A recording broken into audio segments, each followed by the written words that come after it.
Greetings, fellow gardeners. It's a nice rainy morning here in Hawaii. Don't have to worry about getting a sunburn. Well, you know, I've been known on occasion to come up with some pretty odd topics. I got another one today. Here I am in America's only tropical environment, and I would like to talk about frost protection and microclimates. How's that? Yeah, well, it was my son. He reminded me while I was doing this video about peanuts. He'd come back to me and says, "Dad, do you remember when you did peanuts under milk jugs in northern Wisconsin?" And, you know, I had actually, it was over 30 years ago, I had probably forgotten about it. But it was there. The memory was there because when he said it, it all kind of came back. And I went, oh yeah, that's right, I did, you know. Frost protection used to be a very, very important thing for me when I lived in Wisconsin. Frost could come literally any month of the year. I remember freezing tomatoes off in the middle of July one time. That actually happened. And so we were always diligent about protecting from frost. While living in California, I didn't worry about frost protection as much as I used microclimates. Now, every environment, whether you're in the Arctic Circle or whether you're down here in Hawaii, it has microclimates. These are locations where the conditions are slightly better than they are in the general environment. That's basically what a microclimate amounts to. Some places like California, it can make all the difference in the world between success and failure on certain plants.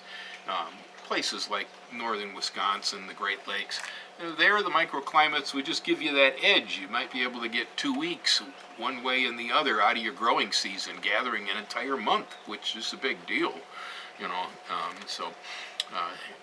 Learning about microclimates, we're going to do that today, but I'm going to start off with the basics of frost protection. I have discovered by talking to gardeners for many years now that the concepts of how we protect plants from frost and how and what a microclimate might be and where it's located, these are mysterious things. I had to learn them, and I learned them from personal experience throughout my life. There's no book anywhere that I know of that has all this stuff in one place. It's something a gardener just figures out as time goes on.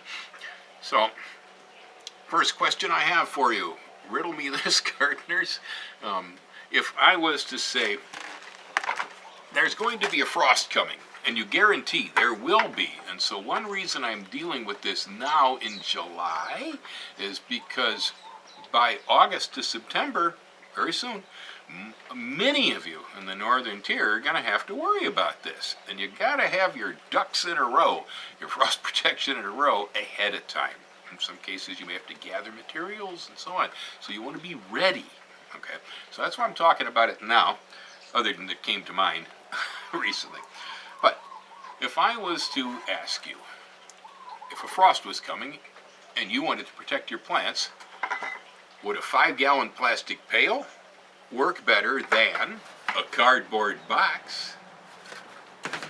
Or would a Rainbird sprinkler on a tripod, like this guy here, work better than an old worn-out dishcloth with a hole in it? What do you think? Well, I'll tell you one thing. There was a time in my life when I thought that this was going to work. But it doesn't. In fact, these things are literally frost magnets. If you put a 5-gallon pail over your tomato plant and it's going to freeze, have you ever noticed that your car is usually one of the first things around the house that freezes first? There's very little air in car material, and so plastic, unless it's styrofoam or urethane, has almost no air in it, and so it's a very dense material. It does not hold heat well, and so on. And so the car, just like the plastic bucket, is almost what I would call a frost magnet. First thing it's going to freeze. That's what it's going to be. It's just entirely too dense, and it doesn't trap enough air. On the other hand, This old rag here, being a piece of cotton, actually has a nap to it, and in the weave there's air trapped inside this thing, and if this is laid directly on top of a plant, it will actually protect the plant better than a piece of plastic will. Now, oftentimes I see gardeners using polyethylene sheet plastic, and polyethylene sheet plastic can work if you create tents and tunnels and the sort of thing where the poly does not touch the leaf. If the poly touches the plant, it burns straight through. Okay, and so this could actually be laid on top of a plant without support, and chances are it's going to get through pretty well under here. Okay. Well, I guess the equivalent would be if it's cold outside and I put on a cotton t-shirt, or if I wrap myself in a sheet of polyethylene, which one's going to keep me warmer? It's the t-shirt, okay? It holds air. That's why. I actually experienced one time where I was having a freak frost in the upper Midwest during the middle of July. And I went out down rows of plants and I covered those poor plants up with everything under the world. I had burlap bags. I had poly buckets like this one here. I also had bushel baskets. Old, worn-out bushel baskets that were rotted through, had many holes in them and such and such. They did not have enough integrity to use them as bushel baskets anymore. And so I went down the rows and I covered stuff up with burlap. I covered it up with plastic sheet. I covered it up with plastic buckets, and I also covered it up with those old beat-up bushel baskets. Well, in the morning, I got up, I looked at the thermometer, it was 29 degrees in July, and there was ice all over the place. I went out to the garden, and I really didn't anticipate much out of those old bushel baskets. But I went down the row, and I started pulling off plastic pails. Every plant under each plastic pail was burned brown, dead to the ground. Oh my God, it was really cold. Well, stuff out of the bushel baskets can't be any good. I picked up the old worn-out bushel baskets, and every plant under the bushel basket was in perfect condition. No frost damage. And there were holes, you know. The baskets had no integrity. I went, this is weird. Okay, I picked up the burlap, where the burlap kind of smashed the plants flat. Otherwise, it kept them intact too, because the burlap has loft, there's air, it has little fibers that stick up. The frost forms in the fibers, and it doesn't form on the plant leaves. And so a burlap sack works well. Another thing that worked really well for me, and that was old, worn-out cotton bed sheets. They did pretty well. They actually were good frost protection. But a lot of times, as I say, we often grab for plastic. Our society, the oceans are full of plastic, our garbage is full of plastic, there's plastic everywhere. And so I guess it's kind of the first thing that comes to our mind. But it's actually the worst cover that there is for a plant when it's going to be a frost. You'd only use it if you had a way to support it well off the top of the plants. That's the only way it's going to work well. These buckets, they don't work at all. I can't give you the precise physics as to why that is, but I know from experience that's a frost magnet. All right. Another thing that I never would have bet on, this right here is a tripod with a rainbird on top. Water. Water is an incredible inhibitor of frost. These portable types like this that are in camera tripods are really cool to have because you can move them around anywhere you want them. They'll create a really large pattern depending on how much pressure you have behind your water system. I used to use these on old wind generator towers that I had modified, and I put rainbirds on the top, and I position them around my vegetable gardens in the fall in Wisconsin as frost protection. I picked the idea up from my neighbors who farmed cranberries. I did not realize that water can be used this way. It's used in orange groves, it's used in cranberry farms, there's a number of other different farming operations where water is actually used. Water will hold and release 25 times more heat than air does. Okay, and so as you take water and start throwing it over the tops of plants, you've increased your chances of protecting the plants by a factor of about 25. What will happen after a while if you turn the sprinklers on when your temperature hits 33 degrees? You want to make sure it's coming on the plants before the frost comes, and then keep the sprinklers running until the temperature rises back above the freezing point. You'll find that the plants will oftentimes become coated in ice. It's true. I've smashed tomato plants flat to the ground, but in the morning when the sun came up, shells like eggshells of ice would drop off of the ripe fruits on the plants and there'd be no damage. What happens here is that as that water's coming continuously at the plants, there's a micron thin layer of liquid water between the ice shell and the fruit and the plant itself. There's also water coming that's above freezing on the outside. It's a protective layer. It actually keeps what's underneath the ice from freezing. I know it seems really strange, but try it sometime. The biggest problem with the water, of course, is it makes a big muddy mess.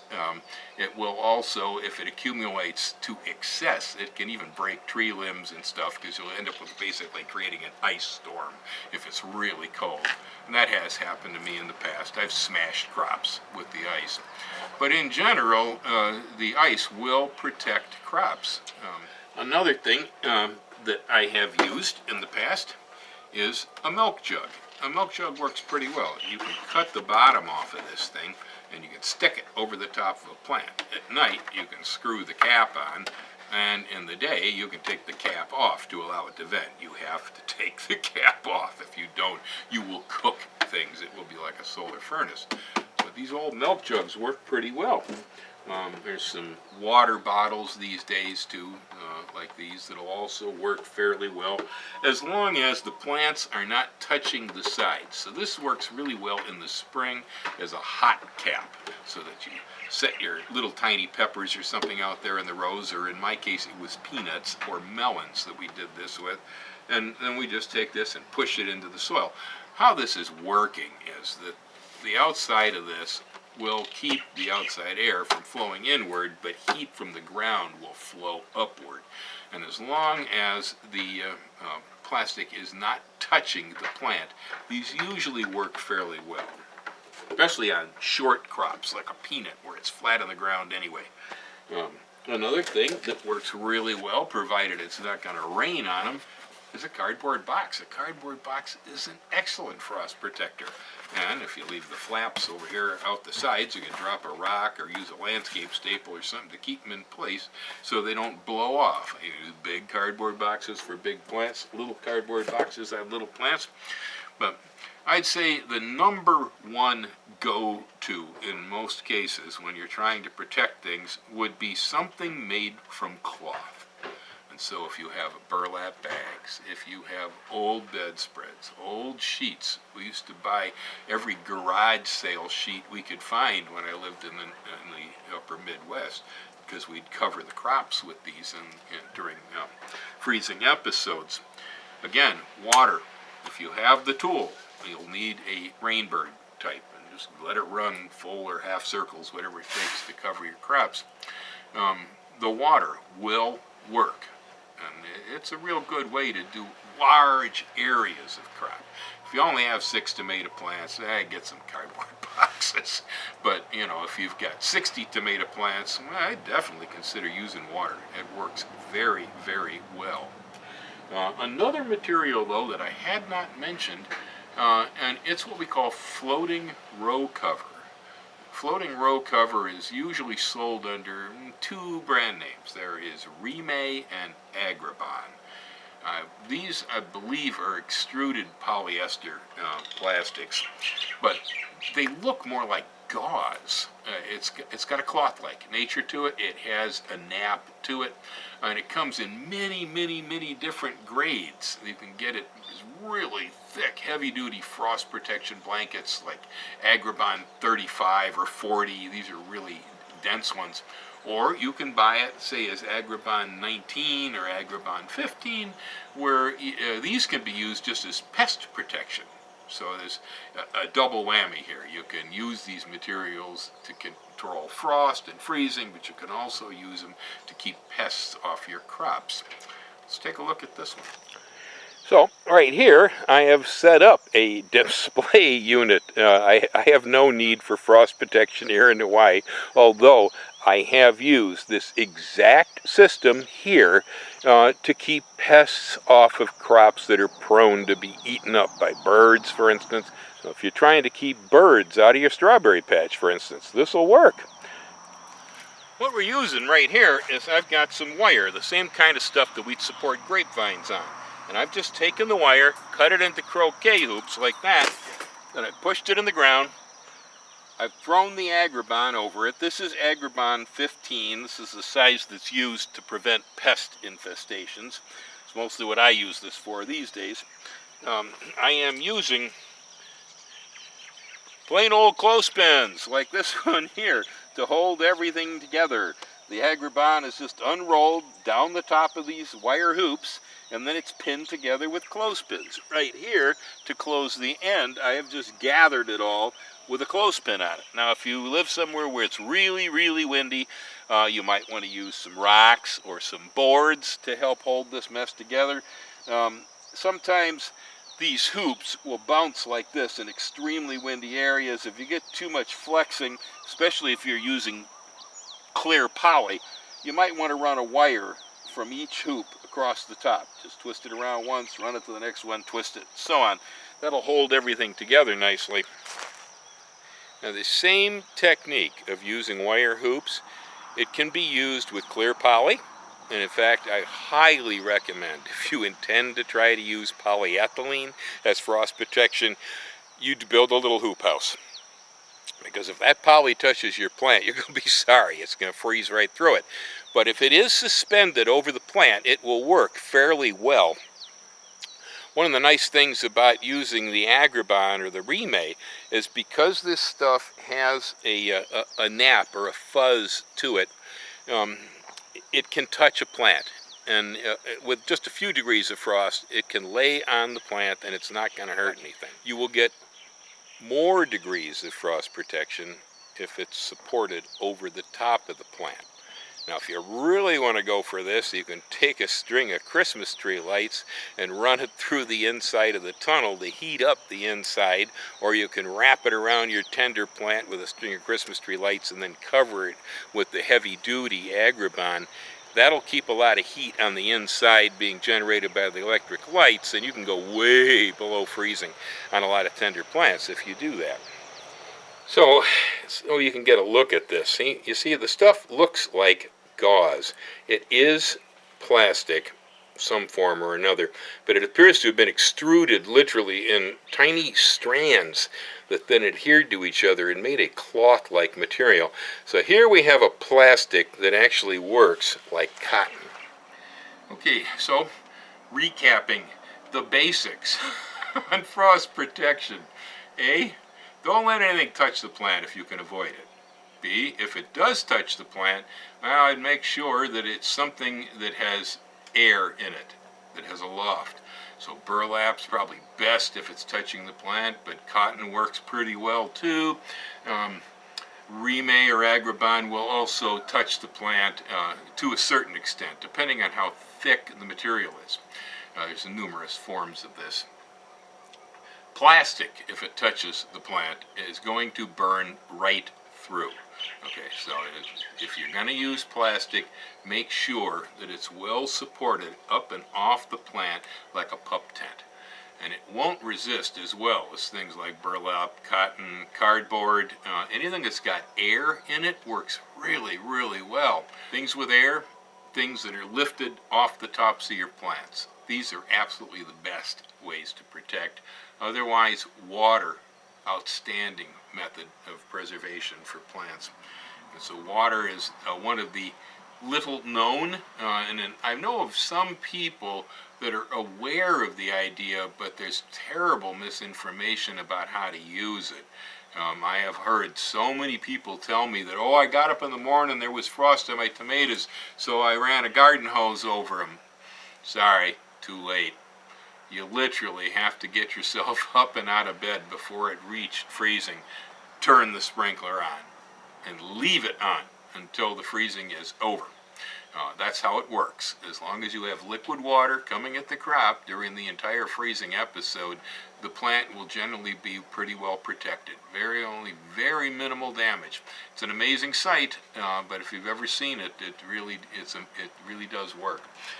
Okay, so moving on from how to frost protect, let's talk about microclimates. This is another one that doesn't seem to have widely distributed knowledge amongst gardeners. Some of us know all about it. Some of us only sort of understand things. Now we all know, I hope as a gardeners that we all know that the north wall of the house is a cool and shady location. Most of us know that the south wall of the house is a sunny and warm location. Looking at a house, if you were going to try to find a microclimate on any sort of a building, the southern side of the building from southeast to southwest is always the best location because you have the most heat generated there during the day. And so the soil is warmer on the south side than it is on the north side, sometimes by a few degrees. Depends on the time of year. But the south wall is where you're going to find most of your microclimates. But you have really no microclimate there worth mentioning if you don't have an overhanging eave. The overhanging eave is what makes all of this work. Let's take a look here. Now in my case, I don't really have any great concerns about freezing here. But I have some tomatoes growing here along the south side of my house. Right there, over the top, is an eave. The eave of that roof is about 3 feet, okay? And then, of course, behind it over here is the lanai, which that's a large porch area. So we've got a considerable distance over here that is under the roof, creating this large overhang. The tomatoes, in my case, are underneath this overhang because they don't like so much water. And if they're out in the open environment, oftentimes we're going to get foliage diseases. But for me, if I grow them underneath the eave, they stay dry. And so I don't have near the problems with a tomato under my eave. For people living in the northern tier, you will find that in the fall, a situation like this, where you have an overhanging eave on a building, and especially on the south wall, that you're going to keep the temperature in during the evening. What happens is that as the heat at the ground begins radiating upwards into space during a cold night, the eave traps it. And so you end up with the air going around and around and around in a circle over here, trapped underneath the eave, keeping the temperature in this location probably 5 or more degrees warmer than the temperature that's out there in the open field. In the open field, everything goes straight up to outer space at night on a cool, clear fall evening. Nothing to stop it. This is one reason why when it's cloudy, we don't get as much frost, because the temperature of the earth bounces off the clouds and does basically the same thing it would do over here under the eave. So essentially we've created a cloud layer over here. And you probably expand your growing season by as much as 2 weeks or more, especially in the fall. This really works well during the fall when the ground is well heated up from summer, and maybe you had a nice sunny warm day, which is when you're going to get a really good frost in the fall. The heat escaping from the ground at night will be trapped against the ceiling up there, and it'll circulate around the plants and keep them from freezing. Now, my experience as a gardener tells me that when we have extreme heat waves in the mainland during the summertime, that's usually when you're going to get your earliest freezes in fall and some of the coldest temperatures in the winter. This doesn't make sense maybe, depending on how you think of it, but the same conditions that create extreme heat also create extreme freezing. Basically, there is no moisture in the atmosphere, there's no sheltering from clouds, there's no filtering of the sun, and so the extreme heat in the summer, if nothing changes in the weather systems when we head to fall, is going to end up usually with early frosts and sometimes the coldest temperatures ever recorded during the winter. That has been my experience. The worst drought I ever saw in the upper Midwest and some of the hottest temperatures I ever recorded were side by side with the coldest temperatures of winter and the earliest frosts of fall. So, you guys are having a heat wave. You might need this. Another way to create a microclimate is by using an evergreen tree with a large overhanging canopy. And so right over here we have an avocado tree. Say for instance in California I used avocados, Mexican ones, because they're quite hardy to cold, as shelter for tender plants beneath. And I could grow plants in the nursery that were tropicals and leave them in the spot during the winter, provided I had a nice dense canopy from my avocado over the top of the potted plants. These tree canopies, whether they be avocados or whether they're pine trees, it doesn't matter too much. The tree canopies will prevent the heat from escaping on a cold night. As the heat rises from the soil and starts to head upward when it's clear at night in the fall, instead it'll hit the tree canopy and it'll start to circulate, and it will go around and around and around and around, gradually cooling, but not nearly as fast as a space right out here in the open environment where there's nothing above to protect. There you have most of it. You can thank my son for reminding me that we once lived in cold northern climates.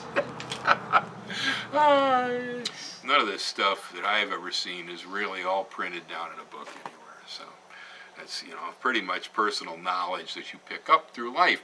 Hopefully my information will speed the process up for some of you because, believe me, it's real. And so these things really help. And just the little bit of difference between where you place that plant it can make all the difference in success in the world.